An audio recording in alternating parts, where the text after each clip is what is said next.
Hello everyone. तो आज एक बहुत ही इंपॉर्टेंट इन्फॉर्मेशन है आप लोगों के लिए। एनआईटी दुर्गापुर ने कुछ वैकेंसीज रिलीज की हैं नॉन टीचिंग पोस्ट के लिए, जिनके बारे में आज हम डिस्कस करने वाले हैं। तो चलिए चलते हैं अपने सेशन की तरफ। तो बच्चों, जैसे कि आप यहाँ पर देख पा रहे होंगे कि नॉन टीचिंग पोस्ट है, जिसके जो फॉर्म है 12 तारीख से ओपन कर दिए गए थे भरने के लिए। तो अगर आप इस फॉर्म को अप्लाई करना चाहते हैं तो आप लोगों को मतलब आप अभी अप्लाई कर सकते हैं, क्योंकि 12 नवंबर से ये फॉर्म अप्लाई होना स्टार्ट हो गए थे, ठीक है ना। और 12 दिसंबर तक ये इनकी लास्ट डेट रहने वाली है। फर्दर बात करते हैं अगर इन फॉर्म्स की, तो यहाँ पे किस किस तरीके की पोस्ट हैं, क्या क्या लेवल है, अभी हम देखेंगे। यहाँ पर अगर हम पे स्केल की बात करें तो पे लेवल 7 CPC के अकॉर्डिंग आप लोगों को पेमेंट मिलने वाला है।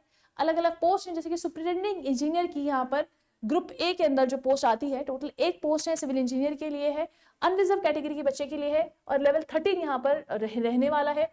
और 1500 रुपए इस फॉर्म का यहाँ पर फीस रहेगा इन कैंडिडेट के लिए। ग्रुप बी की अगर हम बात करें तो ग्रुप बी में सिविल इंजीनियरिंग ऑल्सो देयर, तो आप ग्रुप बी के लिए भी अप्लाई कर सकते हैं, जो कि टेक्निकल असिस्टेंट और जूनियर इंजीनियर के लिए है पोस्ट।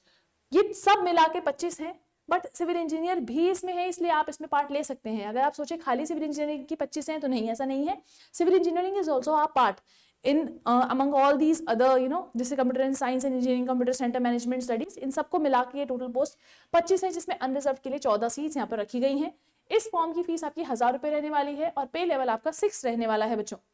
फर्दर बात करते हैं ग्रुप सी की, जिसमें सीनियर टेक्नीशियन की पोस्ट रहने वाली है। यहाँ पर भी सिविल इंजीनियरिंग का छात्र अप्लाई कर सकता है। कुल 13 पोस्ट है टोटल, सबको मिला के, और 1000 रुपए यहाँ पर भी रहने वाले हैं। लेवल 4 पे स्केल यहाँ पर यहाँ पर लेवल 4 रहने वाला है।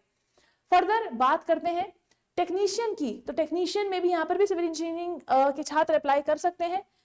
लेवल 3 के हिसाब से यहाँ पर पेमेंट होने वाला है, और इस फॉर्म के लिए भी आप लोगों को 1000 रुपए ही देने पड़ेंगे बच्चों। अगर आप एज ए रेगुलर कैंडिडेट यहाँ पर सिलेक्ट हो जाते हैं तो आपको नेशनल पेंशन स्कीम के अकॉर्डिंग पेमेंट भी मिलेगा। साथ ही साथ आपको एक रेगुलर तो आप हो ही जाएंगे, तो एनपीएस में तो आप आ ही गए। साथ ही साथ अगर आप SC ST economically weaker section या फीमेल कैटेगरी है, मतलब कोई फीमेल है, अगर आप अप्लाई कर रहे हैं, आप लोग अप्लाई कर रहे हैं, तो किसी भी तरीके का फीस भी आप लोगों को यहाँ पे नहीं देना है इस फॉर्म को भरने के लिए।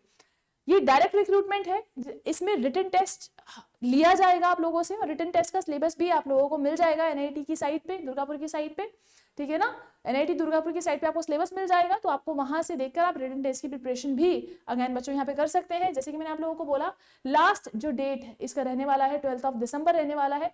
लिंक इसका एक्टिव हो चुका है 12 नवंबर 2025 को, ठीक है ना। और लगभग जिसे कहते हैं 21 दिनों के लिए ये एक्टिव किया गया है। तो 12 दिसंबर को इसका लास्ट डेट यहाँ पर बच्चों रहने वाला है। फर्दर बात कर लेते हैं एजुकेशनल क्वालिफिकेशन की। तो अगर आप ग्रुप ए में सुपरिटेंडिंग इंजीनियर के लिए अप्लाई कर रहे हैं तो यहाँ पे आपको बीटेक तो चाहिए ही, एक अच्छा एकेडमिक रिकॉर्ड भी चाहिए, साथ ही साथ एक्सपीरियंस भी चाहिए। एक्सपीरियंस, अगर आपने सीनियर एग्जीक्यूटिव इंजीनियर के पद पर काम किया है तो मिनिमम 5 साल आपकी रेगुलर सर्विस वहां पर रहनी चाहिए, मतलब होनी चाहिए आपके पास ये। साथ ही साथ 10 ईयर रेगुलर सर्विस आपकी रहनी चाहिए as an executive engineer at a grade pay of 6600 और इक्विवेलेंट। साथ ही साथ 15 साल का एक्सपीरियंस चाहिए आपको रिलेवेंट फील्ड में एज एन इंजीनियर, ठीक है। तो ये तो एक्सपीरियंस रिक्वायर्ड मतलब है यहाँ पर। डिजायरेबल की अगर हम बात करें तो आपको कैड भी आना चाहिए, लेटेस्ट मैनेजमेंट टेक्नोलॉजी भी आपको पता होनी चाहिए, प्रोजेक्ट हैंडलिंग का एक ट्रैक रिकॉर्ड आपके पास होना चाहिए, और कंसल्टेंसी इन ऑर्गेनाइजेशन ऑफ, जिसे कहते हैं जो रेप्यूटेड ऑर्गेनाइजेशन होते हैं, वहां पे कंसल्टेंसी भी आप लोगों ने की हुई होनी चाहिए। तो मतलब एक रिच एक्सपीरियंस यहाँ पे डिमांड किया गया है, जैसे कि मैंने कहा था। अब फर्दर बात करते हैं ग्रुप बी की जो पोस्ट है, जिसमें जूनियर इंजीनियर, हमारा जो technician, junior engineer, senior technician की जो पोस्ट थी, उनके लिए क्या एजुकेशनल क्वालिफिकेशन यहाँ पर रहने वाली है बच्चों।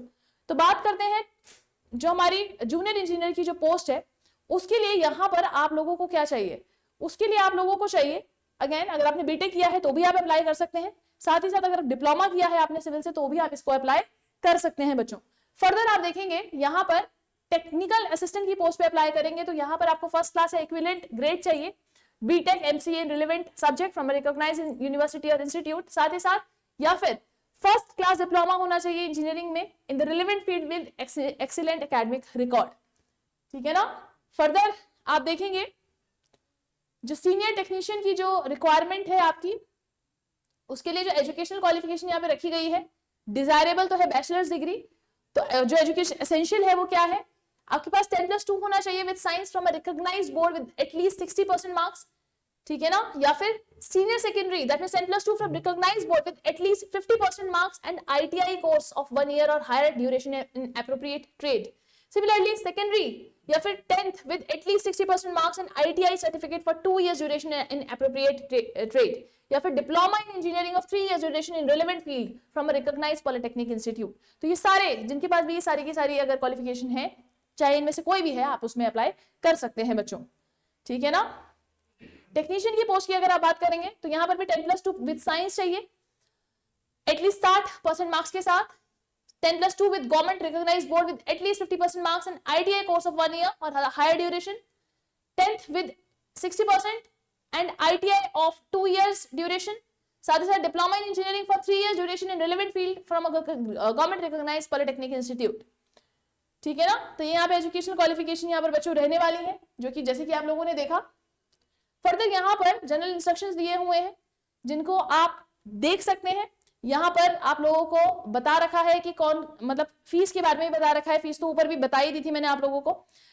जो गवर्नमेंट नॉर्म्स के हिसाब से एज रिलैक्सेशन होता है वो कैटेगरी वाइज आप लोगों को दिया जाएगा। आप जितनी भी अपनी फोटो और वो सब चीजें हैं अपडेटेड ही डालें और सर्टिफिकेट्स अपने रेडी रखें इस फॉर्म को भरने के लिए, अगर आप इस फॉर्म में इंटरेस्टेड हैं, इस जॉब में इंटरेस्टेड हैं तो, ठीक है ना। सो कह सकते हैं one of the best job है, अगर आप इसमें अप्लाई करते हैं, सिलेक्ट हो जाते हैं तो ये बहुत ही अच्छी चीज है बच्चों, ठीक है ना। देखिए यहाँ पे लिखा हुआ है higher starting pay matrix and basic pay may be afford to deserving candidates on recommendation of the selection committee upon approval of the board of governors as applicable. तो बहुत सारी चीजें यहाँ पे लिखी हुई हैं, मेंशन की हुई हैं, जिसको कि आप देख सकते हैं, ठीक है ना। देखिए यहाँ पे लिखा भी है जैसे मैंने बताया था, the application should be submitted with necessary fee of ₹1500 for group A and 1000 for group B and C, which is non-refundable. No application fees is required for SC, ST, PWD, ex-servicemen और and female candidates, ठीक है ना। तो देखिए यहाँ पे जो चीज मैं आपको बता रही थी वो चीजें मेंशन की हुई हैं इसी उसमें, तो आप देख सकते हैं इसी को भी। डेट को मत भूलिएगा, लास्ट डेट आपकी 12 दिसंबर यहाँ पे बच्चों रहने वाली है।